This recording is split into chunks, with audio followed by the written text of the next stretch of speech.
Olá, bem-vindos ao Homeoplace. Meu nome é Letícia Cabral e hoje retomaremos o estudo do Organon, agora com os parágrafos 7 e 8. Não sei por que razão eu saltei a análise desses dois parágrafos especificamente. Peço perdão e a compreensão de vocês. Então, sem mais delongas, vamos iniciar agora o estudo do parágrafo 7º. Me acompanhe. O parágrafo 7 nos diz: como não se pode perceber nada além de sinais mórbidos numa doença em que não há, para ser afastada, uma causa manifesta que a provoque ou sustente, causa occasionalis, entre parênteses, deve ser também unicamente através dos sintomas, considerando algum eventual miasma e as circunstâncias acessórias que a doença pode requerer em indicar o medicamento apropriado para sua cura. Desse modo, a totalidade desses seus sintomas, este quadro do ser interior da doença se reflete no exterior. O padecimento da força vital deve ser a forma da qual a doença dá a conhecer, o meio de cura de que ela necessita, o que pode determinar a escolha do meio de auxílio adequado. Em suma, a totalidade dos sintomas deve ser, para o homeopata, o único objetivo. Em cada caso de doença, precisa conhecer e afastar através de sua arte a doença a fim de que ela seja curada e transformada em saúde. A primeira parte do parágrafo 7 está nos dizendo, está reforçando, na verdade, qual é a bússola do homeopata, qual é realmente a orientação, o mapa que o homeopata deve seguir para realmente alcançar um bom prognóstico. São os sintomas que o paciente está manifestando, levando em conta algumas particularidades. Por exemplo, muitas vezes, como eu já havia citado na análise do parágrafo 5, há alguns fatores que precisam ser afastados para que a gente tenha um quadro mais limpo da doença. Por exemplo, muitas vezes a queixa do paciente ela está ancorada numa carência vitamínica, numa forma inadequada de se alimentar, consequentemente. Há um conjunto de hábitos nocivos, por exemplo, ele não deveria estar sedentário há tanto tempo e acaba colhendo sequelas daquele hábito nocivo.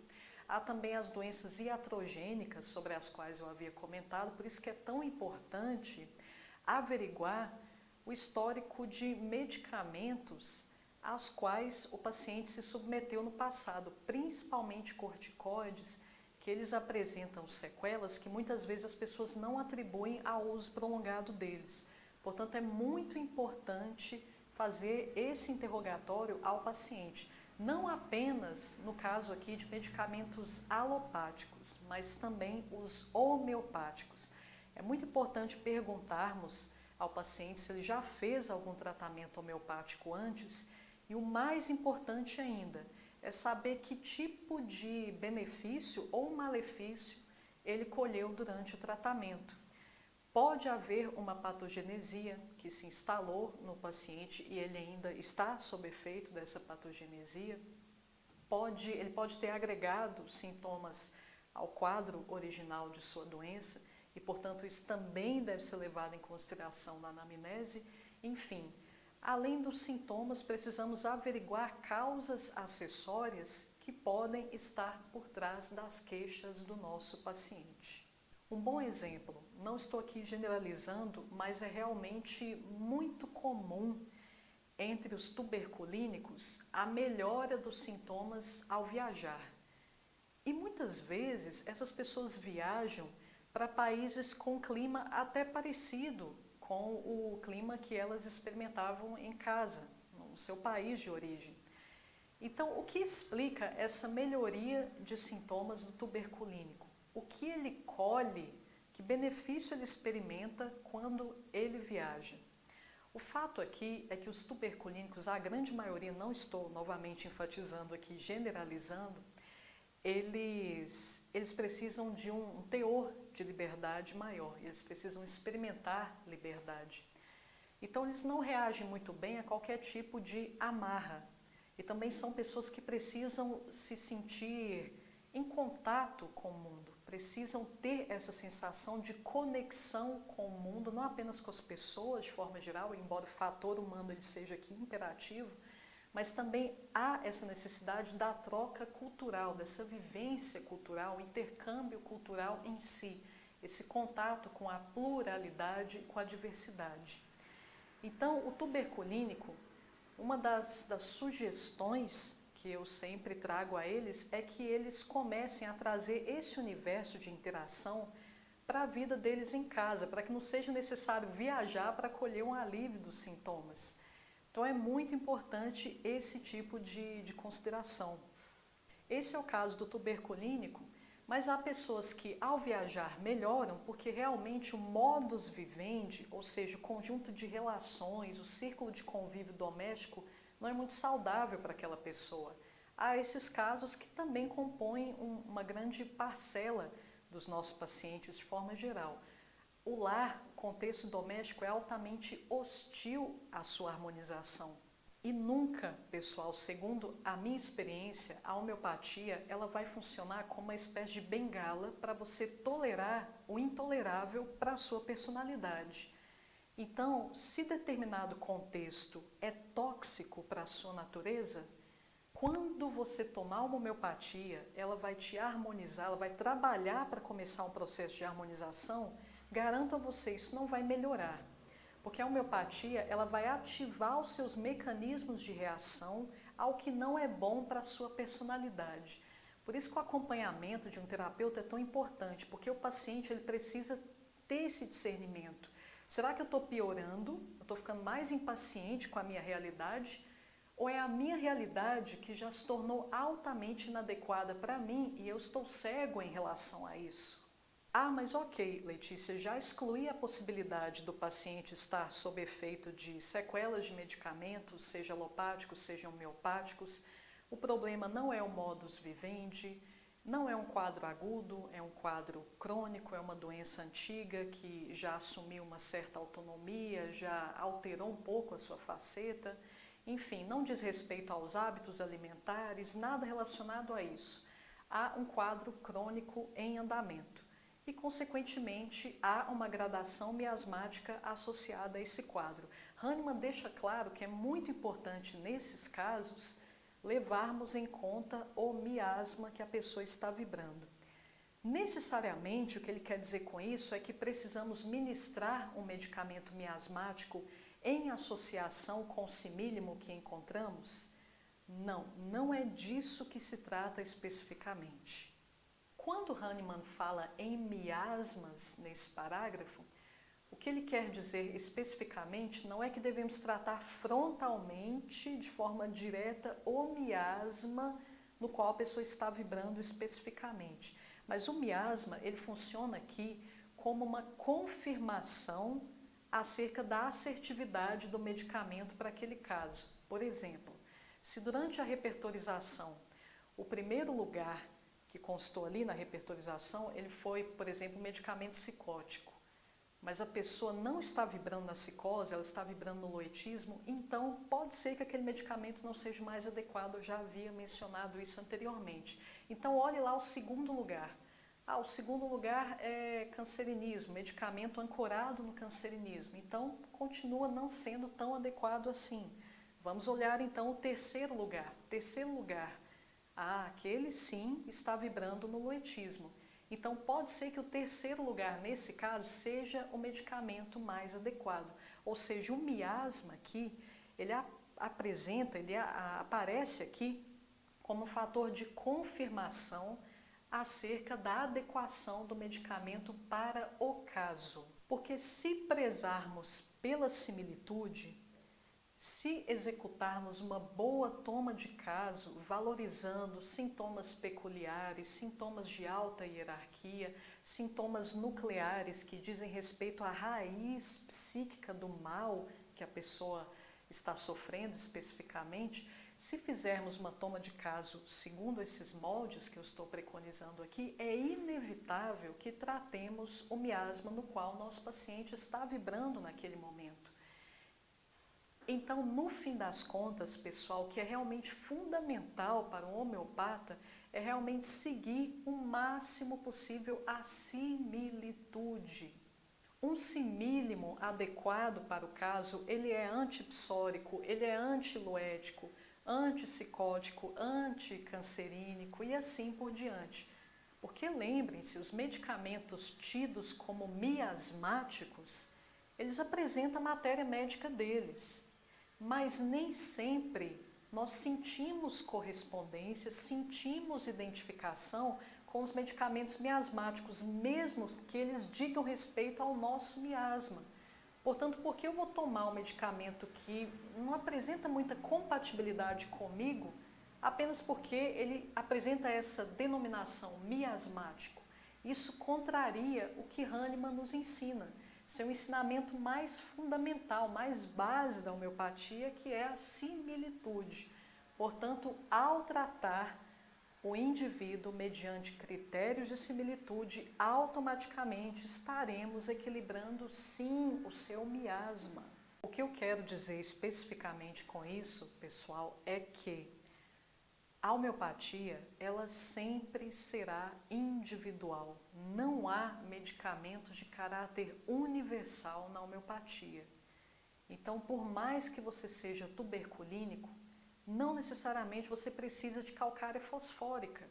Pode ser que não seja necessário a você, mesmo que você apresente uma constituição fosfórica. Tuberculino, mesmo caso. Mesmo você sendo uma pessoa tuberculínica, pode ser que não seja necessário, que não se aplique ao seu caso. A forma de cada um expressar a sua gradação miasmática também é altamente individual. Nem sempre apresentará correspondência com a matéria médica dos medicamentos miasmáticos. Portanto, o critério continua sendo o mesmo. Similitude, similitude, similitude. Se em algum momento do tratamento houver essa correspondência, aí sim podemos apelar a esses medicamentos. Porque durante esse escavar das camadas da cebola, como costumamos dizer, dessas camadas de patologias, é normal que nos deparemos com quadros diferenciados. Quadros de doenças que já tivemos há bastante tempo atrás, mas que não tratamos adequadamente. Quadros que achamos que já havíamos superado, mas percebemos que não, porque veio à tona novamente. Então pode ser que durante essa nossa trajetória rumo à harmonização, nós nos deparemos com algum tipo de correspondência com os medicamentos miasmáticos, mas nunca empreguem universalidade à homeopatia. Prezem, mais uma vez faço esse apelo aqui, a individualidade. Prezem pela individualidade acima de tudo. Se tornou, de certa forma, um senso comum de que os medicamentos constitucionais, as calcárias, elas apresentam essa espécie de universalidade. Qualquer pessoa pode se identificar com qualquer calcária. Resta saber de qual calcária se trata.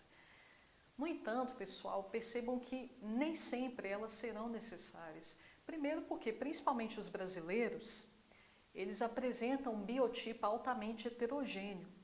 Então, vai ser raríssimo um caso em que você vai encontrar um fosfórico puro. Normalmente, o brasileiro ele tem um misto ali de fluórico, de fosfórico.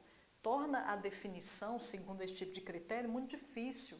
É muito arriscado você ministrar um medicamento para determinado indivíduo só levando em consideração traços físicos. Isso é extremamente arriscado, não necessariamente porque a pessoa apresenta aqueles traços, ela apresenta sintonia mental com o medicamento. Então, não sejam também pessoas que fazem prognósticos rasantes. É necessário averiguar a similitude para cada caso. Sempre, não importa quantas evidências a pessoa demonstre na aparência. É importante fazer pelo menos algumas confirmações com o indivíduo mediante determinados questionamentos. Mas as calcárias, elas assumiram essa espécie de universalidade basicamente em função das nossas carências afetivas desde muito cedo. É extremamente raro você encontrar uma pessoa na atualidade que ela tenha tido uma boa presença materna e paterna. E a mãe realmente desempenhou o papel de mãe para aquela criança, para aquele indivíduo que um dia foi criança, e o pai realmente desempenhou o papel de pai para aquele indivíduo. São raríssimos os casos onde não houve algum tipo de confronto, uma quebra de expectativa, uma frustração em relação às figuras parentais, e isso gera no nosso psiquismo uma sensação de quebra de estabilidade. Que as calcárias, o tema central delas é a quebra de estabilidade, aquela sensação de que o chão é uma areia movediça, de que eu não tenho um terreno sólido para pisar, de que eu não tenho algo para me apoiar, algo ou alguém para me prestar suporte. Esse tipo de registro, normalmente, ele começa a ser semeado na infância. Como, principalmente no Ocidente, ainda temos majoritariamente uma criação, um estilo de criação que gera esse tipo de lacuna psicológica, lacuna afetiva, então é muito provável que em algum momento de nossas vidas realmente precisemos de alguma calcária. Mas percebam que pode haver exceções, pode haver indivíduos que não sentem esse tipo de carência. Por isso, averiguar profundamente, evitar as análises rasantes é tão importante. E, obviamente, pessoal, com isso eu não quero dizer que jamais será possível o homeopata fazer determinada prescrição, determinado prognóstico, apenas com contato rápido com o indivíduo. Muitas vezes, alguns dados que o paciente emite a você, terapeuta, eles já são extremamente suficientes para você chegar a certas conclusões. O método periódico de Schouten nos permite, inclusive, isso. Mediante uma rápida toma de caso, se você já souber captar o cerne do problema do paciente, você já faz uma prescrição para ele muito rápido, em termos assim de, às vezes, 5 minutos você já sabe qual medicamento. Schouten estruturou um método que nos permite esse tipo de avaliação muito rápida, só com poucas pistas. Também não devemos esquecer dos keynotes. Se a pessoa ela realmente apresenta keynotes fortíssimos, é muito provável que determinado medicamento seja mais adequado para ela, mesmo que não façamos uma anamnese muito extensa. Há casos também, principalmente quando estamos levando em consideração aqui medicamentos ancorados no loitismo, há casos em que alguns traços da aparência da pessoa, elas também já vão denunciar claramente qual medicamento.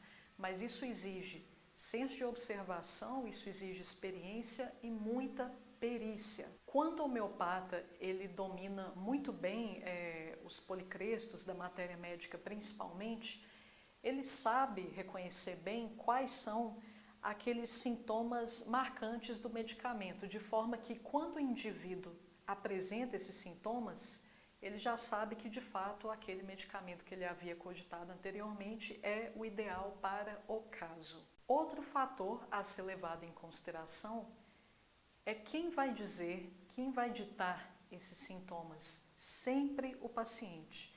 Isso pode parecer um pouco óbvio, mas é muito comum que nós, terapeutas, com o passar da experiência, a gente comece a nutrir uma espécie de pretensão, como se a gente já soubesse o que a pessoa vai dizer, e a gente já acha que o medicamento da pessoa é X ou Y, a gente já começa a ter muita convicção que aquele é o medicamento, aí começa a fazer sugestões para o paciente.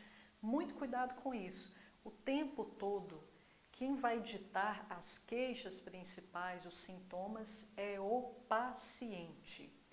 E como construir um quadro fidedigno, como fazer uma seleção de sintomas realmente relevantes. Já mencionei superficialmente isso anteriormente, mas vou novamente enfatizar, acho que vale a pena reforçar, é o seguinte: evitem sintomas genéricos. O que é isso? Obesidade. Obesidade é uma rubrica altamente genérica. Apresenta, eu acredito que, mais de quase 2 centenas de medicamentos, ou seja, não nos diz nada, é muito generalizado.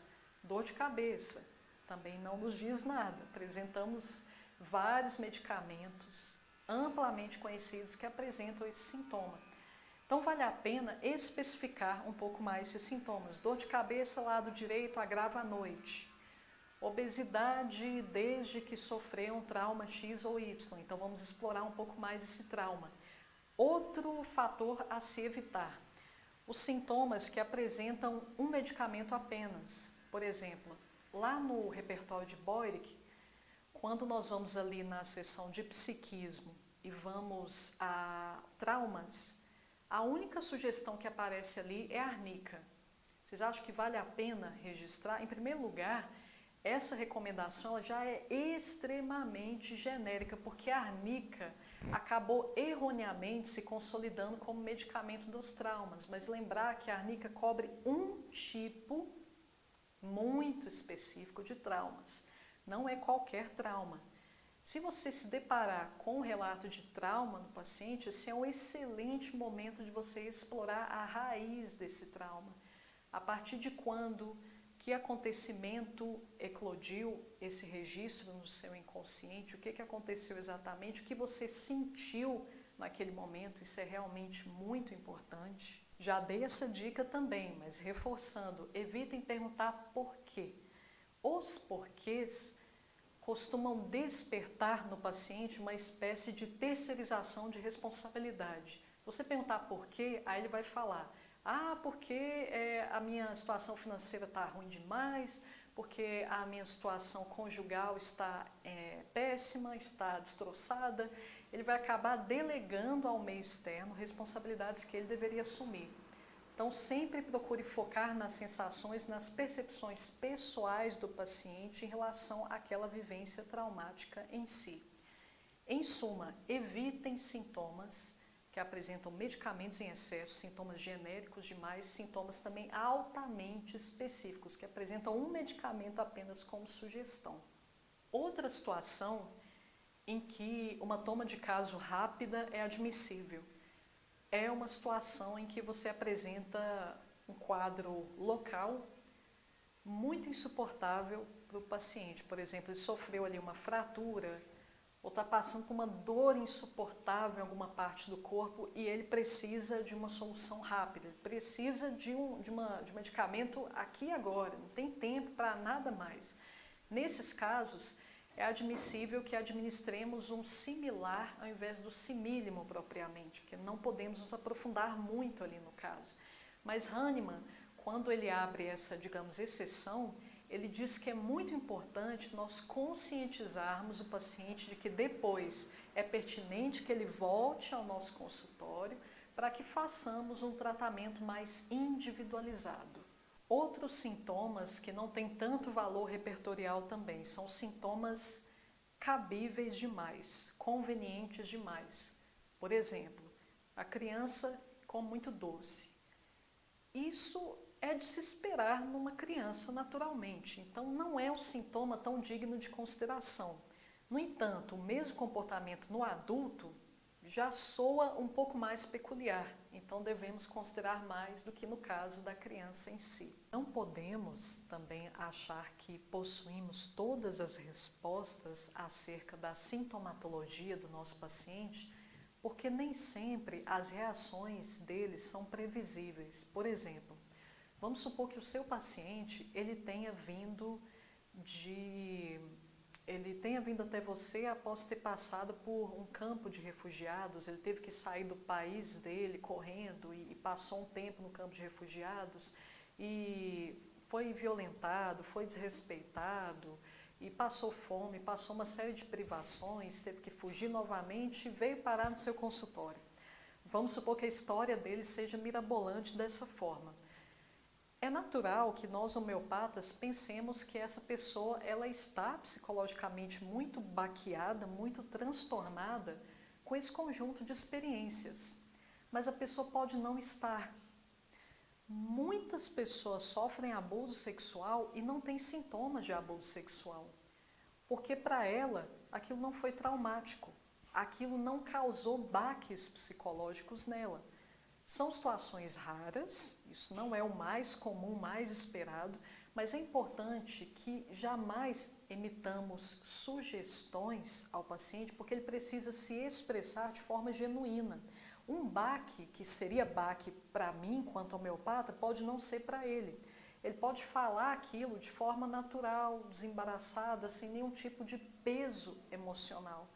Então, de acordo com o seu julgamento pessoal, aquilo pode ser muito oneroso, você nem sabe como que aquela pessoa sobreviveu àquele tipo de vivência. Mas a pessoa pode ter superado, ou ela apresenta uma certa resistência àquele tipo de condição. Então, os cenários, eles são muito diversos, nós nunca temos todas as respostas, às vezes a gente sente que está um pouco à frente em relação ao que o nosso paciente vai dizer, principalmente se tivermos muita experiência. Então, a gente já sabe mais ou menos o que esperar, o que contar, mas nem por isso podemos deixar de ser receptivos ao relato que o nosso paciente está trazendo. Foi abusado. Mas a questão aqui não é se ele foi abusado, é se ele se sente abusado. Vamos agora ao parágrafo número 8. Parágrafo número 8 nos diz: não se concebe e nem se pode provar através de experiência alguma no mundo que, depois da remoção de todos os sintomas mórbidos e dos fenômenos perceptíveis, de forma que a pessoa se transforma num ser saudável e que resta alguma alteração mórbida no interior do corpo. E, no entanto, vejam que afirma o antigo chefe da velha escola, Hofland. A homeopatia pode remover os sintomas, porém a doença permanece, afirmou ele, em parte por desgosto pelos progressos da homeopatia em benefício dos homens, em parte porque ele ainda possuía conceitos completamente materiais acerca da doença. Ele ainda não podia imaginar um estado alterado do organismo dinamicamente modificado pela força vital morbidamente desarranjada. Observava, ao contrário, como coisa material, que após a ocorrência da cura ainda pudesse permanecer oculta em algum lugar qualquer no interior do organismo, a fim de, a seu bel prazer, irromper num belo dia com sua presença material em meio à plena saúde, como ainda é crassa a cegueira da velha patologia.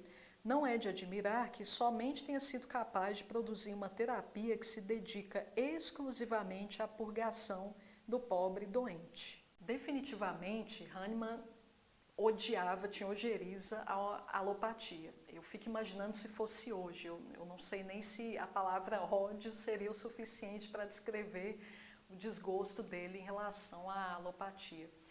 Mas enfim, o que Hahnemann quer nos dizer nesse parágrafo 8 é que a doença, ela se compõe de elementos imateriais e não materiais, e se compõe de um conjunto específico de sintomas. Ao tratar estes sintomas, automaticamente a doença é extirpada, tendo em vista que ela se compõe de um quadro específico de sintomas. Quando Hahnemann ele aparece nesse parágrafo criticando essa mentalidade mecanicista, materialista da doença, o que ele está reforçando aqui para a gente é que o estado de adoecimento ele corresponde a uma desarmonia da força vital. E é em função dessa desarmonia que há todas as consequências que o doente está acostumado a experimentar. Ou seja, o muco no nariz, a bactéria que infecta ali os intestinos ou o estômago e assim por diante. Então, tudo aquilo que o doente está acostumado a experimentar como desagradável é, na verdade, uma consequência de um desarranjo em sua força vital, abrindo brechas psíquicas que propiciam contágios por micro-organismos, entre outros distúrbios. Não podemos negar que essa é a crença até hoje da alopatia. Por isso os antibióticos, porque há essa crença de que removendo as bactérias ali que estão causando, em tese, aquele contágio, automaticamente a pessoa se cura. Essa é a lógica que rege a quimioterapia também, mediante a crença de que retirando o tumor eu devolvo saúde à pessoa. Enfim, isso é claro, muito evidente até os dias de hoje, essa noção muito material dos adoecimentos. Alguns, inclusive eu própria, a primeira vez que eu li esse parágrafo me causou uma certa controvérsia interna, porque Hahnemann diz ali que ao se removerem os sintomas, automaticamente a saúde é restabelecida. Mas aí me vem em mente, nossa, mas a homeopatia, ela não se tratava justamente do contrário, de remover a causa e não focar tanto nos sintomas? Aqui é que está o pulo do gato. Porque quando Hahnemann fala em sintomas, não é de fato qualquer sintoma. Hoje nós já sabemos bem disso, que há alguns sintomas que são estratégicos para compor a toma de caso. Como eu mesma disse, há sintomas que eles são meras consequências do mal em si. São aqueles sintomas que eu mencionei que são excessivamente genéricos. Por exemplo, obesidade. Seria um sintoma digno de consideração? Não, porque a obesidade, muito provavelmente, ela é um sintoma vindo de outro sintoma. Então, eu preciso perseguir esse sintoma raiz, esse sintoma nuclear que está por trás de uma série de outras sequelas, de uma série de outros sintomas. Então, o homeopata, ele não pode se ocupar de entrar numa mata, cortar os ramos de toda a árvore que ele vê ali. Ele tem que pegar a motosserra e cortar o tronco. O que eu quero dizer com isso, metaforicamente? É que precisamos buscar sintomas-chave. Mais uma vez, retirando sintomas genéricos, sintomas que apresentam apenas uma sugestão de medicamentos, aqueles sintomas que eu disse a vocês muito convenientes, que são de se esperar naquele perfil de pessoa e assim por diante. Com os avanços da homeopatia hoje em dia, nós estamos adentrando num cenário em que podemos tratar o indivíduo a nível muito mais profundo, atingindo inclusive os domínios do inconsciente. Então, é muito comum que nos deparemos com pessoas que apresentam, pelo contrário, uma escassez de sintomas. Elas não têm nada, não relatam absolutamente nada. E você observa, a pessoa aparentemente ela está bem, ela apresenta ali um sintoma apenas físico, um sintoma mental que ela não consegue descrever muito bem, e muitas vezes achamos que não podemos fazer muito, homeopaticamente falando, por aquele indivíduo que está ali à nossa frente. Esses são, inclusive, corresponde a uma boa parcela da humanidade hoje em dia, porque as doenças elas vêm se cronificando. Por cronificar aqui, entenda-se, está subindo a hierarquia. Esses casos são cada vez mais comuns. E eles, na verdade, eles podem ser vistos como um iceberg. Vocês já devem ter ouvido essa metáfora também. Então, a pessoa, ela apresenta ali de forma aparente, de forma evidente, só uma pontinha de sintomas, um grupo muito restrito. Só que por baixo ali do oceano, ela apresenta uma abundância de sintomas a serem analisados mais profundamente. Como acessar essa sintomatologia? Schouten apresenta-nos um caminho, que é a análise onírica. O que eu quero dizer com a análise onírica? Análise dos sonhos. Então, com esses indivíduos que apresentam uma escassez de sintomas psíquicos, nós podemos adentrar em seus domínios mais profundos através do estudo de seus sonhos. Sonhos frequentes, podem até mesmo ser sonhos esporádicos. Qual o tema central dos seus sonhos, um tema que permeia a maior parte dos seus sonhos? Shankaran já nos apresenta a hipótese de explorar as sensações. Por exemplo, você tem um paciente que a única queixa que ele te traz é uma dor de cabeça, que ele já experimenta há muitos anos, e essa dor de cabeça ele descreve como se fosse pressiva. É essa a descrição dele. Você pede para ele descrever, ele fala, é como se fosse alguém apertando a minha cabeça.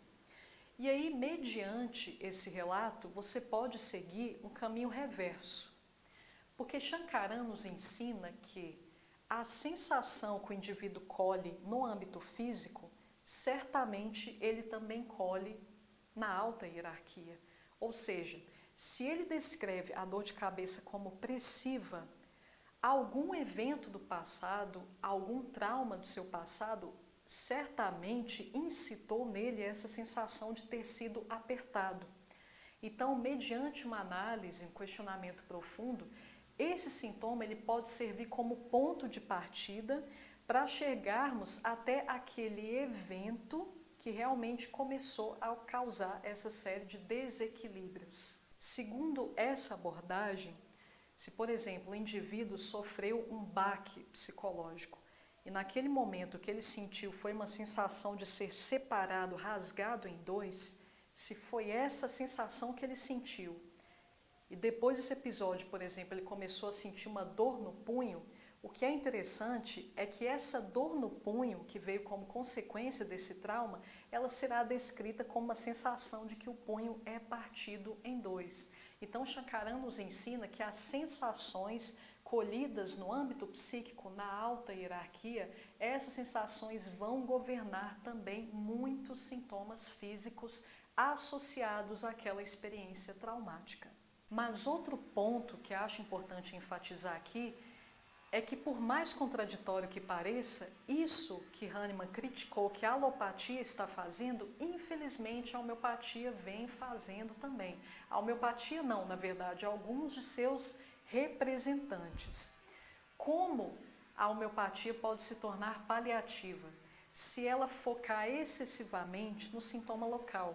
É por isso que eu, pessoalmente, eu sou contra, e declaro isso abertamente a vocês, eu sou contra o uso indiscriminado de organoterápicos. Por quê?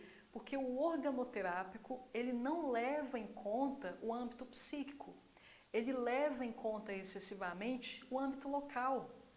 Muitas vezes, no máximo ali, a entidade clínica, de forma geral, sem muita preocupação com o reestabelecimento psíquico do paciente. Ou seja, estamos agindo aqui, como Hahnemann diz, de acordo com a velha escola, estamos paliando. Isso, pessoal, como eu já reforcei com vocês, isso é admissível se nós estamos numa situação em que não podemos fazer uma toma de caso.